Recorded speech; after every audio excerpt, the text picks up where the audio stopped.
worship Trinity of the world, and there's a list of them here. Oh, yeah.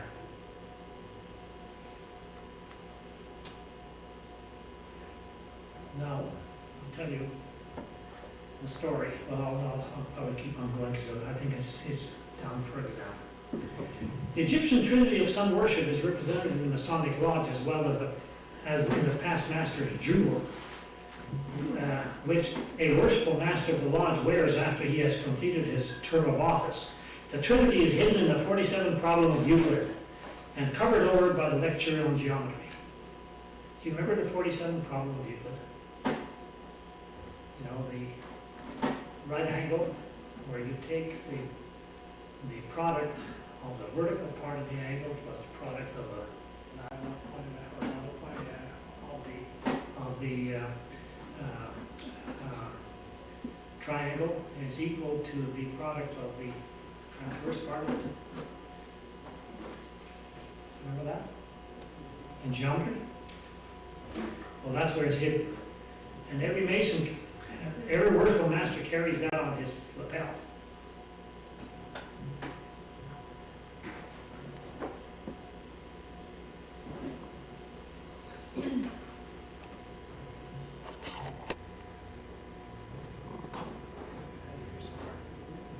Anyway, it's material. No, that's the Abrams. It doesn't matter. Anyway, that is the 47th problem of Euclid. And here it says this in Mackay's 2 encyclopedia. The right angle triangle is another form of this figure which is deserving of attention. Among the Egyptians, it was a symbol of universal nature. The base representing Osiris, or the male principle, the perpendicular Isis, or the female principle, and the hypothesis Horus, their son, or the product of the male and female principle. This goes into nature worship, you see? That's what's taking it. It's taking it into witchcraft. This symbol was received by Pythagoras from the Egyptians during his long sojourn in that country, and with it he also learned the particular property it possessed, namely that the sum of the square, well that was the 47th problem of Euclid. This figure has been adopted in the 3rd degree of Freemasonry and will be there recognized as the 47th problem of Euclid, covered up. Okay. Now that you have been shown the Masonic Trinity, Osiris and Isis and Horus, of the Egyptian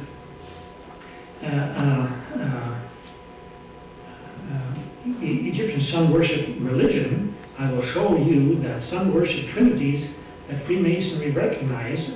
I'll make a list of them here, and you will notice that the Holy Trinity of the Holy Bible is not included in any of these trinities. No mention. So here it says triads, page 798, 799. In all the ancient mythologies, there were triads, which consisted of the mysterious union of 3 deities. Each triad was generally explained as consisting of a creator, preserver, and a destroyer. That's the pagan view. The principal heathen triads were as follows. It gives you the Egyptian one and the Greek one and the Roman one and all the different. There's 18 or 17. Okay? But here's what it says in the bottom here. This system of triads has indeed been so predominant in all the old religions as to be invested with an mystic idea, and hence it has become the type in Masonry of the triads of the 3 governing officers, who are to be found in almost every degree. You see? The 3 main officers of the lodge represent these trinities. Okay? We must perhaps look for the origin of the trinities in mythology, as we certainly must in Freemasonry, to the 3 positions and functions of the sun. The rising sun, the sun at its meridian at noon, and the setting sun.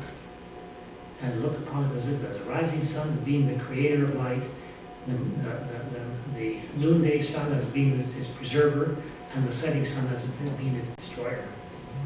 See? See where it's taking you? People? Masons don't, I tell you something. If 1 in 1,000 Masons know this, I'll eat my shirt. You don't. Okay? These trinities of sun worship line up with the trinities of the Kabbalah also. Okay?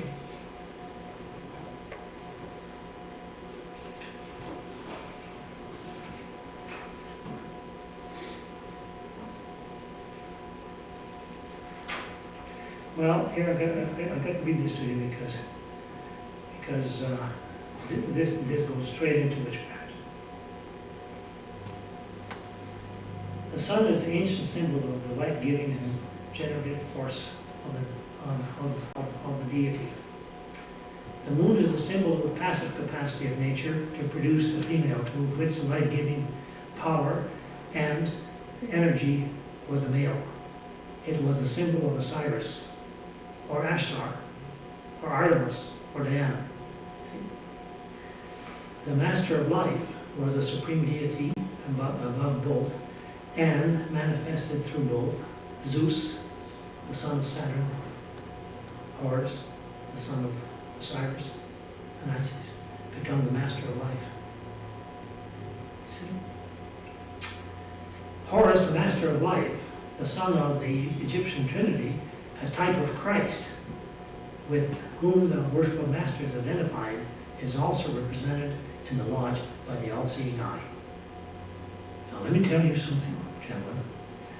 If any Christian believes that the all-seeing eye is a Christian symbol, he doesn't know his mythology. It is not, absolutely not.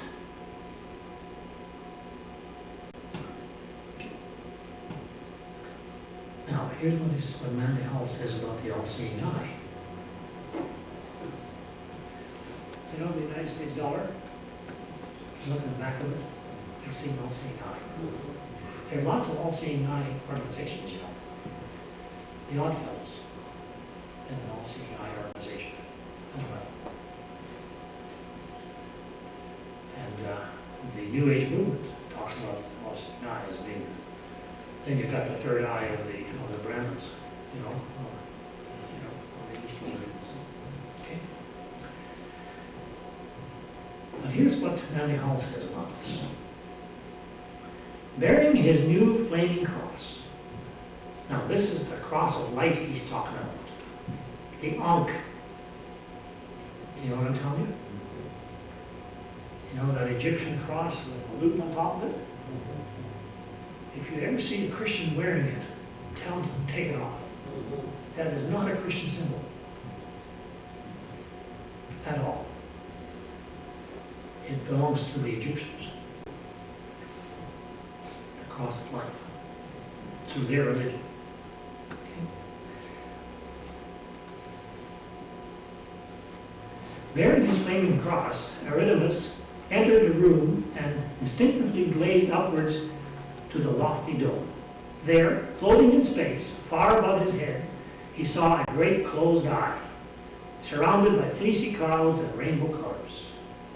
Long Artemis gazed upon the wonderful sight, for he knew that it was the eye of Horus, the all-seeing eye of the gods. That's what the all-seeing eye represents.